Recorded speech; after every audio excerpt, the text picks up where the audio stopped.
अनि भ्लग किन त्यस्तो अरू ठाउँमा बनाउँदिनँ मान्छे भएको ठाउँमा भिडभाडमा भन्दा कन्फिडेन्ट छैन, 0 लेभल कन्फिडेन्ट। भ्लग खिचेर हिँडिन्छ, सबले सोध्छ कति छ सब्सक्राइबर भन्न पनि लाज लाग्ने के 300 400 बनाउँछु, मेहनत गर्छु, हाल्छु, खै त भ्युज। अस्ति भिडियो पार्ट 1 भनेर हाल्दै थिएँ, खै त्यसमा 50+ भ्युज छ। अनि के गर्ने है, 50+ भ्युजले त हामीलाई त्यत्रो मेहनत गरेको सबै आफ्नो मनै मरिदिन्छ क्या।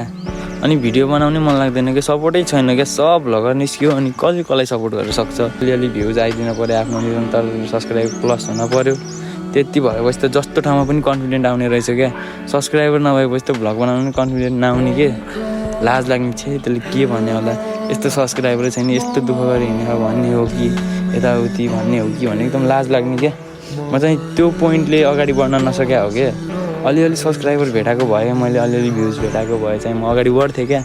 अब भ्युजै भेटाएन, अब म आफै त्यस्तो कन्टेन्ट दिन नसके होला, त्यो मेरै गल्ती हो है। जस्तो छ त्यस्तै कन्टेन्ट दिएर पनि होला, म केही भन्दिनँ अरूलाई पनि है। अडियन्सहरू त जे राम्रो देख्यो त्यही हेर्ने, मै उस्तै छु। युट्युबमा जे रमाइलो राम्रो देख्यो त्यही हेरिदिन्छु। अब आफ्नो कोसिस बेस्ट गर्छु। मलाई कन्फिडेन्ट पनि एकदम 0 लेभलमा छ, कन्फिडेन्ट बढाउनु छ। म एकदम कन्फिडेन्ट बढाएर अगाडि बढ्छु।